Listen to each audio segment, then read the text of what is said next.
मोजांनि बाथ्रा बियो सोरबाया मबेबा मोनसे केस मावनायखौ जुदि फ्रि अफ कर्सआवहा खामानि मावनानै जुदि बा फ्रि अफ कर्सआवनो जुदि केसखौ उइथड्र खालामनो हायोबा मोजांनि बाथ्रा खिन्थु बेराफारसेथिं बेयाव डिमेरिट्सफोर थागोन खारन महिला होननानै आंहा केस जायोबा आंहा ओरैहाय केस जायोब्लानो आंहा फ्रियावनो जेन केसआ उइथड्र जागोन बेखौ नोजोर बोनानै जुदि महिलाफ्रा गाज्रि नोजोरजों एबा गाज्रि खामानि मावनो आराम्भ जायोब्ला बेखौ सोर हमथागोन बिनिबो मोनफ्रोमबो मेरिट्सआव डिमेरिट्स थायो बेखौबो साननानै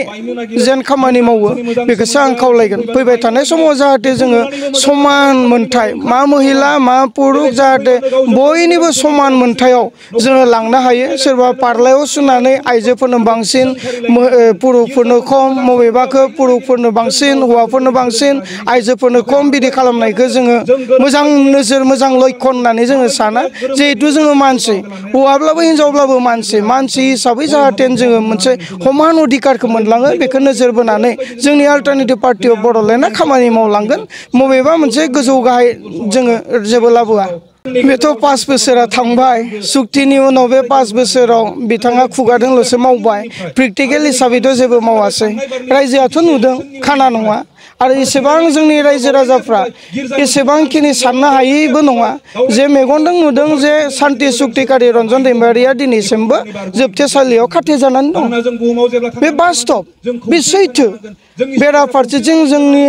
सेंग्राफ्रा जाय समावनोखि मोजां हिक्खा लानानै साकुरि मावनांगौमोन बे समायखौ जाथिनि थाखाय त्याग खालामनानै संग्रामाव बारसोमबाय जाथिनि थाखाय आन्दलन खालामबोबाय बै सेंग्राफ्रा दिनै सोरबा रिक्सा सालायनानै जादों सोरबाया दाउ दाननानै जादों सोरबाया अमा दाननानै जादों सोरबाया हाजिरा मावनानै जादों बेबो सैथो दा गतिके माबेखौ लानानै थगायनो नागिरदों आं मिथिया आं बिथांखौ काउन्टार होनोबा आं समाया बिनिखाय फैबाय थानाय समाव जों बास्तबखौ नोजोर बोनानै सैथोखौ नोजोर बोनानै जोङो खामानि मावगोन जि जोङो खुगायाव खम बुङो नाथाय प्रेक्टिकेलाव जों बांसिन मावो नाय जेन एनडिएफबिआ 34 बोसोर आखायाव अस्त्र लानानै संग्राम खालामबाय 4000निबो बांसिन एनडिएफबिफ्रा मुंख्लं जालांबाय जि बुस्थुखौ रायजो राजाफ्रा मेगनजों नुबोदों आरो फोथायनाय दङ बे संग्रामनि गेजेरजों दिनै जोंनि ओनसोलाव जोङो रायजोआ खावलायनाय बायदि भारत सरकारा खावलायनाय बायदि जोङो भारत सरकारनि खावलायनायखौ नाजावनानै सान्ति सुक्तियाव जिरायदों आरो जोंनि आखायाव लानाय गासै हाथियारखौ जों भारत सरकार आसाम सरकारनो गथायनानै होबोदों दिनैनि तारिखाव बिथाङा सान्ति फैबाय होनना बुंनो नागिरदों नाथाय बै सान्तिखौनो जोङो पार्मानेन्ट खालामनो नागिरदों दिनैनि तारिखाव सान्ति फैबाय होनना बुंनो थाखाय दिनै सान्तिखौ खुगाजों बुंस्लाबनानै मोननाया सान्ति नङा गोसोजों अनुभब खालामनो हानांगोन दिनै रायजो राजाफ्रा हसाके जोंनि ओनसोलाव सान्ति फैबाय होननानै गोसोजों अनुभब खालामनो हादोंना हायाखै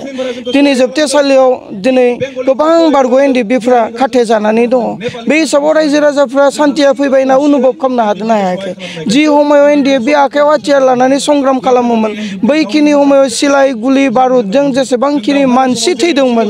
दिनैनि बै सेक्रिफाइसमोन नाथाय दिनैनि तारिखाव जों बारग' एनडिएफबिफोरा सुक्ति खालामखांनायनि उनाव हाथियार गथायखांनायनि उनाव नोंथांमोना थांनानै नायगोन हस्पिटालाव रिपर्ट लागोन बांसिन ड्राग्सजों थैदोंना थैयाखै बांसिन गान्जाजों थैदोंना थैयाखै बांसिन जौजों थैदोंना थैयाखै दिनै बेयो प्रेक्टिकेल हस्पिटालाव थांनानै नोंथांमोना रिपर्टखौ लायो थां सिलाइ गुलिजों सिलाइ बारुदजों जेसेबांखिनि मानसि थैदोंमोन बैखिनि समाव दिनैनि तारिखाव जौजों ड्राग्सजों गान्जाजों जोंनि समाजाव बांसिन मानसि थैनायखौ नुदों अब्ला हान्थिया बहा बिथाङा माखौ लानानै हान्थि बुंनो नागिरदों जों बुजियाखै खिन्थु बिथाङा परिबर्तननि बाथ्राखौ हले मावफुंबाय परिबर्तना मोननै एंगेलाव जायो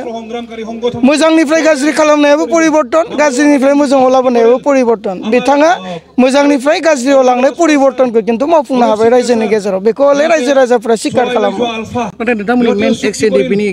सिमाङा मामोन बर' हारिफोरनि थाखाय बर' रायजोनि थाखाय जोंनि जि सिमां बे सिमाङाथ' थेर बेथेर जालांबाय थेवब्लाबो दिनै जोङो जानजि खाफ्राफिनदों दिनै जोङो बारग' एनडिएफबिफोरा थांनाय 2020 जानुवारि 27 तारिखाव सान्ति सुक्ति खालामबाय बिनि उनावहाय जों आफादखौबो डिसबेन्ड खालामबाय आरो दिनैनि तारिखाव जों गोदान सेंग्रा सिख्लाफोरखौ आफादाव रिक्रुट खालामनो हानाय जोंहा मोन्थाय गैया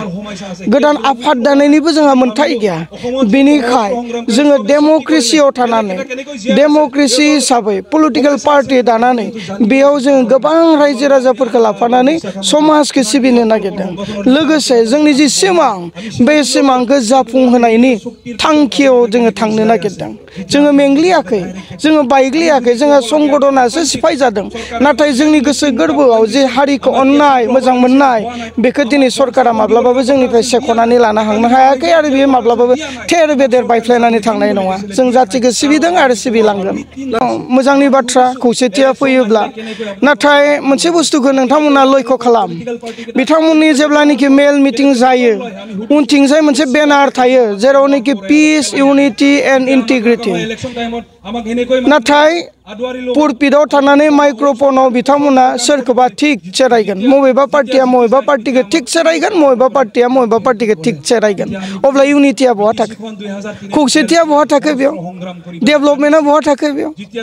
पिस सान्थिया बहा थाखो बेयाव सोरबा रायजानायाथ' दुखु मोनथारदोंना दिनै आं नाम लानो गोसो गैया दिनै मोनसे पार्टिया मोनसे पार्टिखौ रायगोन नाथाय उनथिंजाय बेनाराव थागोन पिस इउनिटि एन्ड इन्टिग्रिटि बा पिस इउनिटि एन्ड डेभेलपमेन्ट बेनाराव थागोन नाथाय पुलपिटआव गसंनानै माइक्र'फनाव मोनसे पार्टिखौ दोखो दोखो रायगोन अब्ला बेयाव सान्थिया बहा थाखो अब्ला बेयाव इउनिटिया बहा थाखो दिनै बेनो बिथां मानगोनां दिपेन बर' जि बाथ्राखौ बुंदों बिथांमोननि भाषणआ आदारबो होयो नावद्राबो बुयो होननाय बायदि आरोखि दा बिनिखाय रायजो राजायाथ' हजागथ' बिनिखाय खौसेखौथ' बयबो लुगैयो नाथाय जोङो